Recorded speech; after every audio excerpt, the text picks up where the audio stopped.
Okay, we looked at a wide variety of knives over the last few years on the Strayed Saturday video series. We've looked at big knives and we've looked at little knives.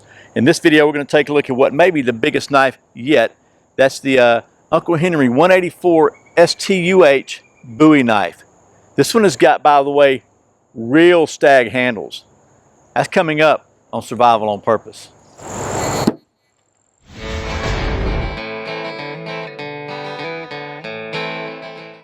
Welcome back to Survival on Purpose. My name's Brian. Thanks for joining me. So the folks at Strayed were kind enough to send me one of their Uncle Henry 184 STUH Bowie knives.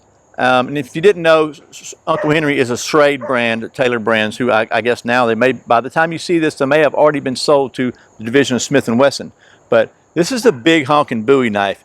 And that right there tells you right off the bat, you know I'm going to like it because I like big knives. And since I was a very small young boy, I've always liked Bowie knives, however you want to say it. I mean, it just, good grief. If you like knives, you're going to like this, I think. We've looked at a couple of other Bowie knives, so we're going to go with Bowie, okay? We looked at a couple of other Bowie knives on the channel before, and most of them have like Stag line handles, which is kind of like some kind of synthetic plastic handles.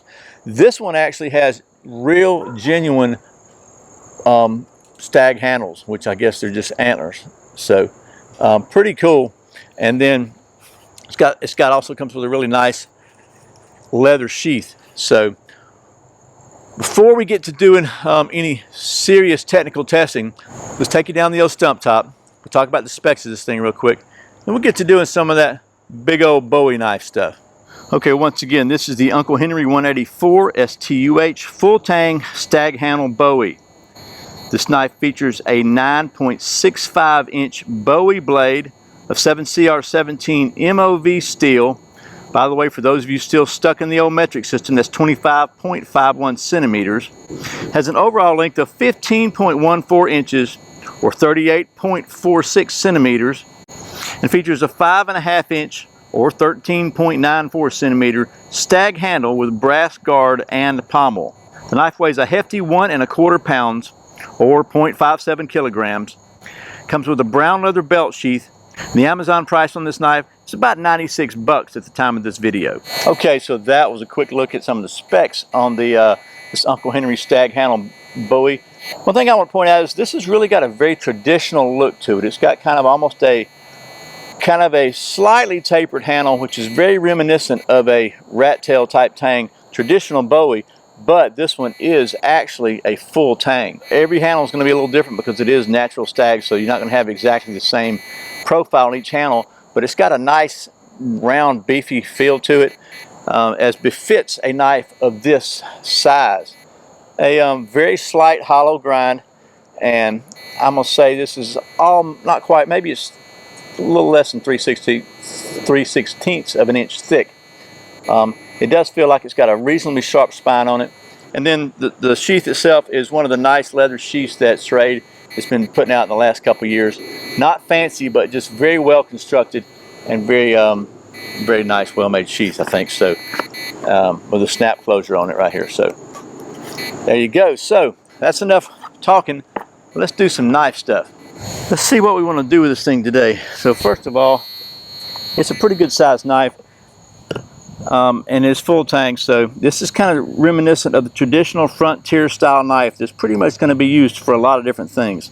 Probably not going to be used for as much bushcraft stuff, but we're gonna wing it a little bit anyway. So first, let's do a little bit of quick chopping. This is some really dry wood. I just want to see how well it chops. Oh, look at that! One little whack. It bites really well. So I don't want to cut my hands, so we're just going to take a couple of chunks out of this bad boy.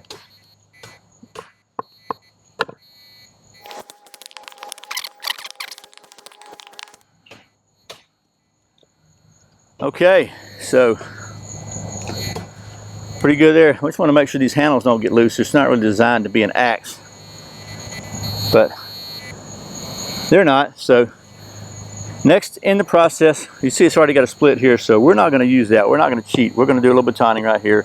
And again, this is a huge blade. There's no reason it won't baton. So let's just do this. I got this. Well, of course it does, right?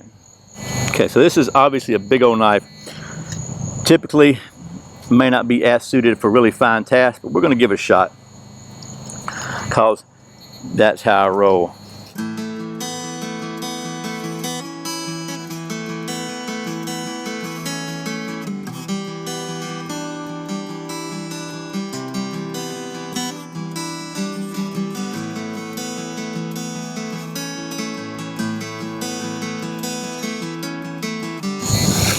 Wow.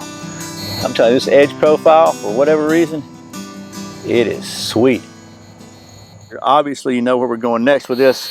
The old fat wood test, because I love me some fat wood.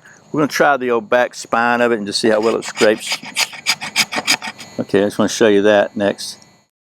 Very nice scraping. So, you know, I guess the next step in this process is going to be to grab the old ferro rod and, well, there we go. Let's just see how quick we can get us a fire going here.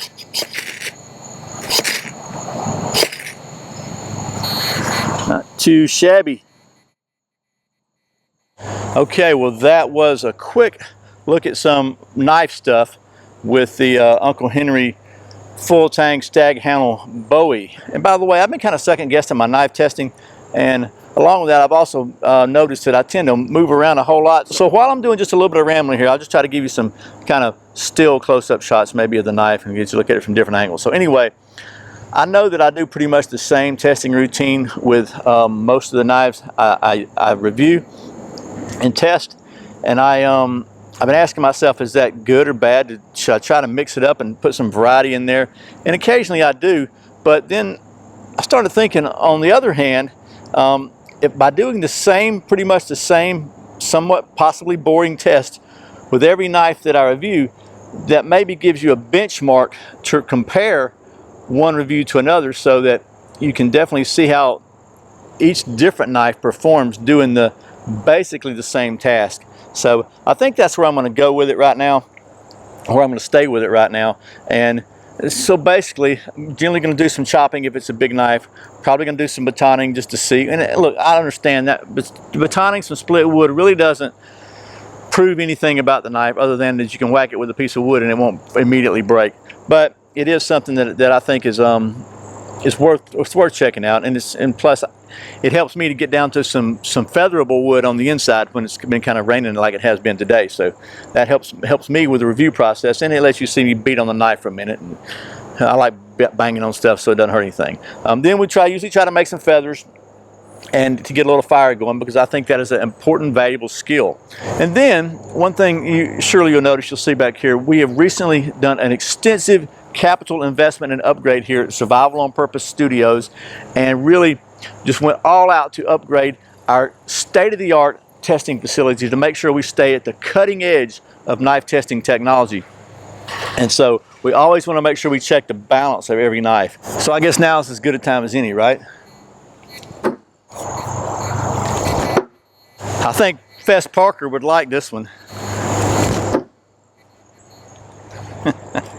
Okay, so we're going to call this one balanced. I did want to show you though that very often during the balance testing, a certain amount of calibration is required to get the distance right. So occasionally we have a little calibration error, and I actually kind of like that because it gives me an opportunity to see what will happen to the knife when it maybe hits like this or hits like this.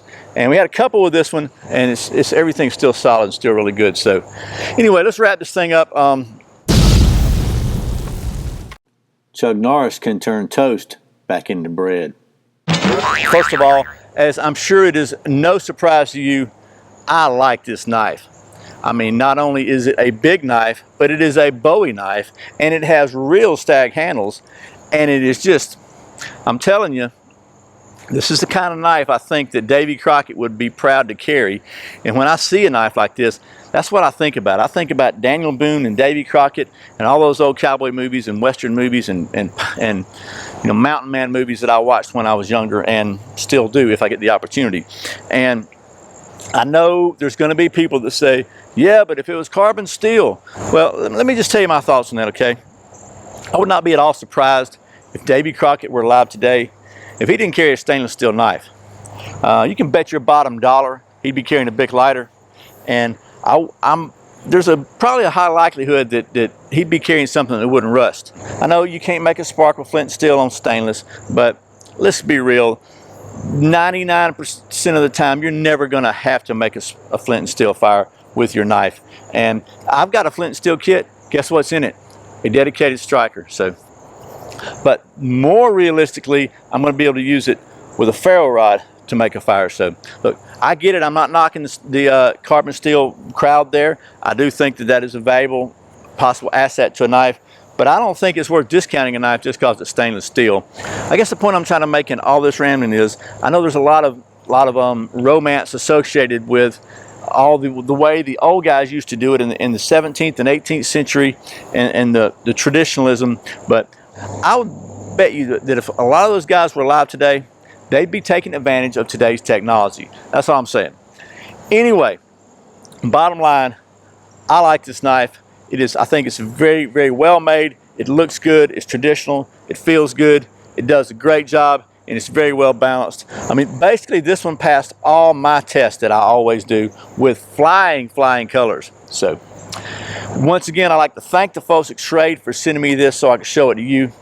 And as always, thank you for watching Survival on Purpose. Thanks for subscribing. Thanks for clicking that thumbs up and sharing this video with millions and millions of people. I really appreciate it. And seriously, thank you so much for doing all your Amazon shopping through the Survival on Purpose links, survivalonpurpose.com, or any of the product links that go to Amazon. One more time.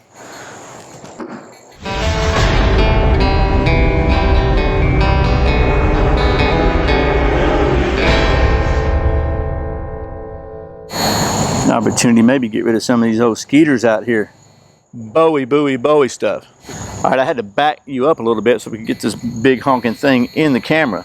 I would not, mosquitoes. I think I need to back up just a bit here. This one's long. Is there a mosquito on my head? Man, they like my forehead. Woo! I gotta find my thermocell.